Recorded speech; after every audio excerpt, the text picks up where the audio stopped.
జరుగుతున్న ముందు మీరు అన్నారు మన ప్రభాస్ గారు రిలీజ్ అయ్యేటప్పుడు సీనియర్ చిరంజీవి గారు ఉద్దేశించి మాట్లాడారు, వాళ్ళ రెస్పెక్ట్ ఇవ్వాల్సింది చెప్పారు. ఆ మాటలు ఎలా తీసుకుంటారు? సో అది చాలా చాలా గ్రేట్ క్వశ్చన్. నేను దాని గురించి నేను రేపు ఒక పెద్ద ఈవెంట్లో మాట్లాడదాం అనుకుంటున్నాను. సో మీరు ఇప్పుడు అడిగారు కాబట్టి డెఫినెట్లీ దాని గురించి అక్కడ మాట్లాడతాను. I want to say something. నిజంగా ప్రభాస్ గారి ఒక వ్యక్తిత్వానికి నిదర్శనం ఆ స్టేట్మెంట్ ఇవ్వటం. ఆయన ఉన్న స్థాయికి, ఆయన ఉన్న స్టేటస్కి ఈరోజు ఒక పాన్ ఇండియా స్టార్గా ఉన్న ప్రభాస్ గారు సీనియర్స్ తర్వాతే మేము అని ఒక స్టేట్మెంట్ ఇవ్వటం అనేది నిజంగా ఆయన వ్యక్తిత్వానికి హ్యాట్స్ ఆఫ్. అందుకే ఆయన డార్లింగ్ ప్రభాస్ అంటాం మనం. సో ఆయన నేచర్, ఆయన హ్యుమానిటీ కాబట్టి ఈరోజు ఆయన ఆ స్థాయిలో ఉన్నారు. సో ఆ స్టేట్మెంట్ మాత్రం నిజంగా హ్యాట్స్ ఆఫ్ ప్రభాస్ గారికి.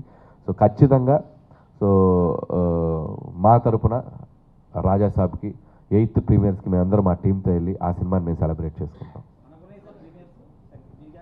అది త్వరలో చెప్తామండి. అంటే అది ఇంకా ప్లానింగ్ జరుగుతుంది, ఎట్లా రిలీజ్ చేయాలి ఏంటనేది. అండ్ ప్రొడ్యూసర్స్ వాళ్ళు చెప్తారు అది ఎట్లా ఏంటని.